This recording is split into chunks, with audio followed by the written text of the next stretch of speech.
Assalamualaikum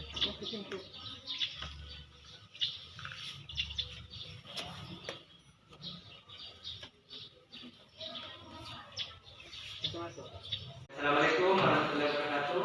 Waalaikumsalam warahmatullahi wabarakatuh. Selamat pagi. Pagi, Pak. Bagaimana kabar hari ini? Baik, Pak. Semoga kita selalu dalam keadaan sehat dan tetap semangat dalam mengikuti pelajaran pada hari ini. Anak-anak, sebelum kita mulai pelajaran hari ini, mari kita bersama-sama membaca doa. Oke, siapa yang mau memimpin doa pada hari ini? Oke, silakan Mutasa. Sebelum kita belajar, harus ada doa juga. Saya ucapkan kepada nama Mutasa yang sudah bersedia membaca doa pada hari ini. Anak-anak, pada hari ini kita akan belajar tema 4, berbagai pekerjaan, subtema 1, jenis-jenis pekerjaan pada pembelajaran 1. Nah, adapun tujuan pembelajaran yang kita capai pada hari ini adalah yang pertama, anak-anak mampu menuliskan dan membandingkan jenis-jenis pekerjaan yang ada di sekitar yang anak-anak membuat dalam bentuk diagram pen. Yang kedua, anak-anak mampu menilai tokoh yang ada pada cerita atau cerita dongeng. Yang ketiga, anak-anak mampu menemukan beberapa kegiatan dalam melestarikan sumber daya alam. Untuk memulai pembelajaran kita pada hari ini, Bapak akan memperlihatkan gambar di layar dan anak-anak akan mengamati gambar tersebut. Oke, silakan dilihat. Nah, ini adalah gambar T. Nah, jadi silakan Bapak kasih waktu 1 menit untuk mengamati gambar tersebut. Oke, selamat mengamati. Sudah diamati? Sudah, Sekarang Bapak akan bertanya kepada kalian kira-kira pertanyaan apa yang muncul setelah kalian mengamati gambar tersebut. Bagaimana anak-anak? Sudah diamati gambarnya? Sudah, Pak. Sekarang Bapak akan bertanya kepada anak-anak kira-kira pertanyaan apa yang muncul setelah anak-anak mengamati gambar tersebut. Oke, siapa yang mau memberikan pertanyaan yang pertama? Oke, angkat tangan. Kak, Ya, silakan. apa maksud Aceh? Ada yang lain? Saya, Kak. Apa? Saya ketemu. Oke, yang lain masih ada? Benar sekali ya apa yang disampaikan tadi sama Munawara dengan alam bahwa yang pertama itu gimana itu tumbuh, yang kedua adalah apa manfaat T. Nah, sekarang masih ada pertanyaan lagi yang sama, karena mungkin tidak ada yang bisa lagi untuk memberikan pertanyaan. Bapak menambahkan adalah pertanyaan ketiga adalah jenis pekerjaan apa yang terdapat pada pekerjaan penanaman T. Oke, anak-anak sekalian, untuk menjawab pertanyaan dari temannya tadi, silahkan dibuka bukunya pada halaman 1 dan halaman 2. Oke, silahkan dibaca.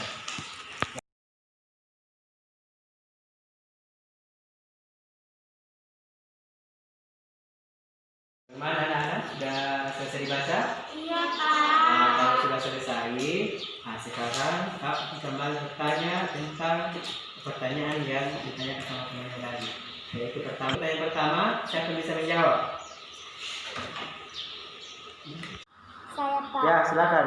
Berfungsi sebagai bahan minuman teh, juga berfungsi untuk menjaga lingkungan. Oke, siapa lagi yang bisa menjawab? Saya. Oke, silakan. Teh merupakan salah satu tanaman yang tumbuh di daerah dengan ketinggian antara 200 sampai dengan 2000 meter di atas permukaan laut. Oke, sekarang pertanyaan yang ketiga. Jenis-jenis pekerjaan apa yang terdapat pada perkebunan? Tidak ada yang bisa menjawab? Oke, kalau tidak ada yang bisa, Bapak akan kembali memperlihatkan gambar yang ada kaitannya dengan jenis-jenis pekerjaan yang terdapat pada perkebunan teh. Oke, silakan diperhatikan. Nah, yang pertama adalah jenis-jenis pekerjaan adalah menanam teh. Yang kedua adalah yang ketiga adalah penggiling daun teh. Yang keempat adalah pengemas teh. tempat pekerjaan itulah yang terdapat pada perkebunan. Oke, bisa dipahami? Anak sekalian sudah mengamati berbagai jenis pekerjaan yang ada di perkebunan IT. Sekarang Bapak akan kembali memberikan gambar mengenai jenis pekerjaan yang ada di lingkungan kita. Oke, anak-anak silakan diperhatikan.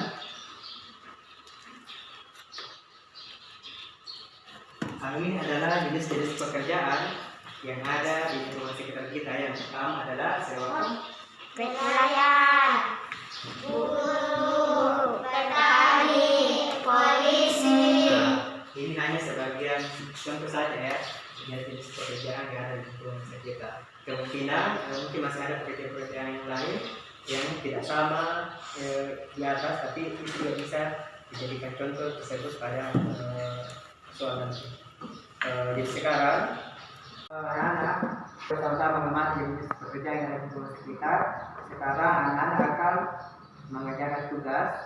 Tugasnya itu Bapak sudah terdapat pada KPD ini, dan anak-anak akan menuliskan berbagai jenis-jenis pekerjaan yang ada di lingkungan sekitar. Ya, silakan Bapak bagi dulu KPD ini.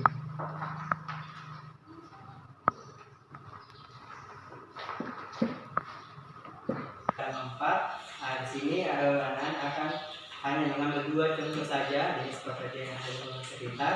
Setelah anak menghentikan, maka dibuatkan dalam bentuk diagram seperti ini.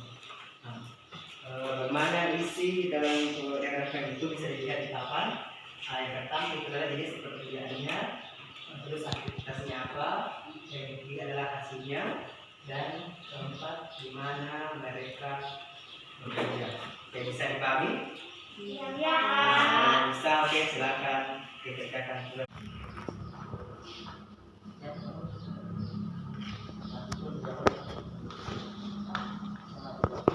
Anak sudah selesai? Iya. Kira-kira kalau kemana yang mau ke depan membacakan pekerjaannya? Oke, silakan kalau kedua ke depan membacakan pekerjaannya. Pekerjaan petani aktivitas menanamkan di hasil padi tempat kerja dan lain-lain. Oke, tentang untuk kelompok dulu silakan. Tadi apa yang disampaikan sama kelompok 2 mengenai pekerjaan yang ada di lingkungan sekitar. Sekarang anak-anak setelah mengerjakan tugas, kembali kita akan melanjutkan materi, yaitu bahwa tanaman merupakan memberikan manfaat bagi manusia. Apabila kita tidak hati-hati dalam memanfaatkannya, tumbuhan itu akan punah. Manusia akan mengalami kesulitan. Oleh sebab itu, kita wajib menjaga keberadaan tanaman dengan menanam kembali serta menjaga lingkungannya. Nah, sekarang anak-anak akan kembali membaca buku pada halaman 6-7. Di situ bacaan taman bermain yang megah.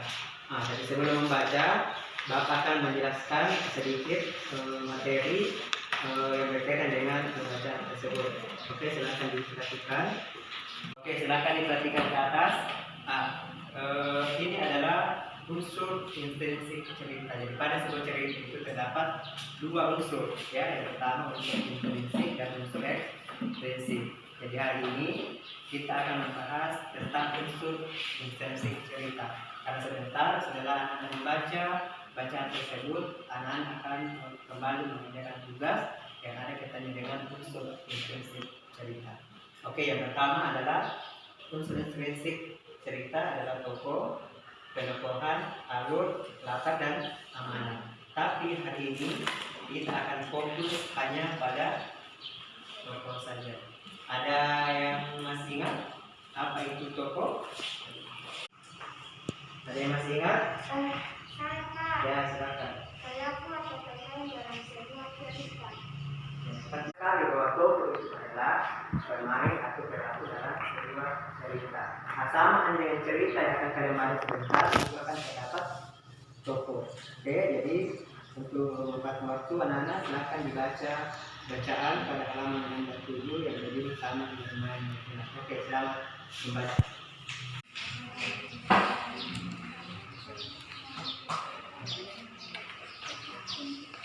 Dibaca. sudah selesai dibaca, kembali di PPD-nya sama yang terdapat di layar. Anak-anak akan kembali mengerjakan soal. Soal itu untuk banyak terdapat pada bacaan. Oke, silakan dikerjakan.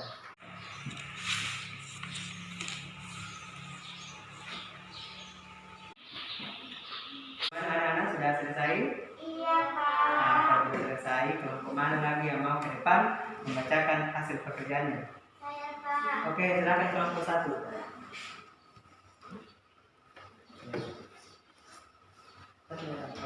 Apa yang dibacakan tadi sama kelompok 1 mengenai hasil pekerjaannya dengan kelompok 2? Tepuk tangan dulu kelompok 1.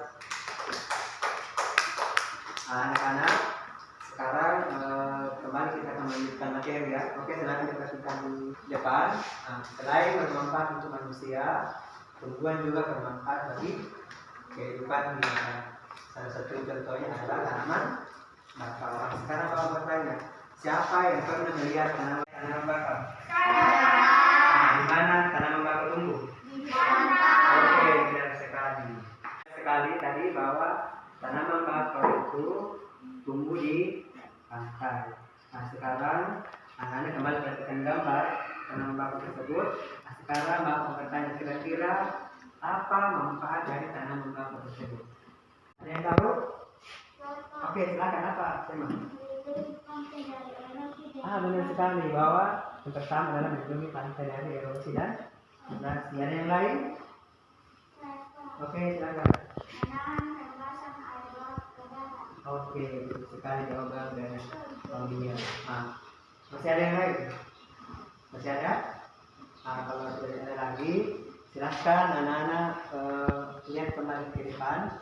Di sini sudah ada beberapa bapak langsung manfaat dari tanaman bakau. Oke, pertama adalah sesuai yang jawaban Sema tadi, yaitu manfaat yang pertama melindungi pantai dan erosi dan abrasi.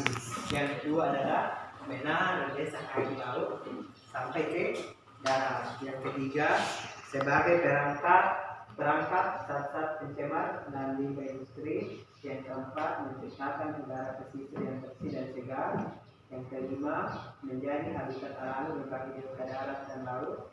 6, mengurangi dampak bencana seperti melaut seperti badai dan gelombang pasang. Keenam ini adalah merupakan manfaat dari tanaman bakau yang ada di pesisir pantai.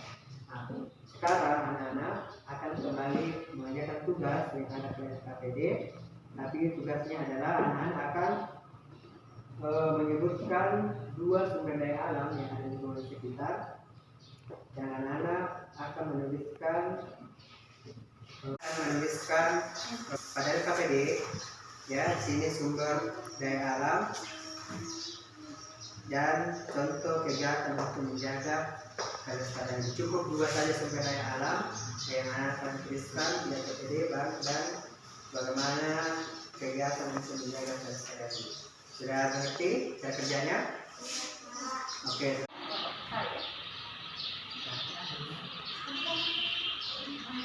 Sudah selesai? Iya, Pak. Oke, saya persilakan kepada kelompok 2 untuk mengerjakan jawabannya. Silakan. Sumber daya alam Tuhan punya kegiatan untuk menjaga kelestariannya, tidak menekan pohon sembarangan. Oke, kelompok 1 silakan dibacakan. Sumber daya alam sungai, contoh kegiatan untuk menjaga kelestariannya, tidak membuang sampah ke sungai.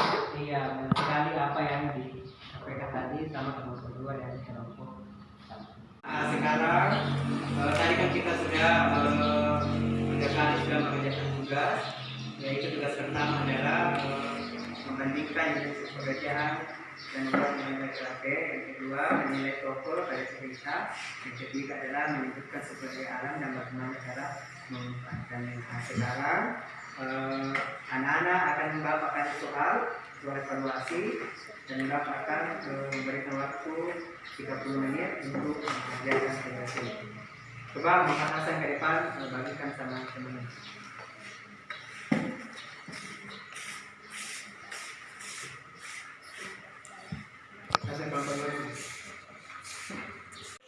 Setelah mengerjakan soal evaluasi, maka kegiatan pelajaran kita hari ini mungkin cukup di sini, tapi sebelum Bapak tutup, mau bertanya dulu kira-kira ada yang bisa menyimpulkan kegiatan kita pada hari ini? Siapa yang bisa? Fatul? Oke, Fatul dulu. Silakan Fatul. Setiap tanaman yang kita konsumsi harus dijaga kelestariannya. Begitu juga tanah yang ditanaminya. Tanaman dan tanah adalah sumber daya alam yang harus kita jaga keberadaannya. Penggunaan yang berlebihan akan merugikan kita. Oke, Fatul, siapa lagi mau menyusul? Tokoh adalah pelaku atau pemain dalam semua cerita. Oke, sangat sekali apa yang disampaikan tadi sama Nafas sama Bapak Yusuf mengenai kesimpulan pembelajaran kita pada hari ini.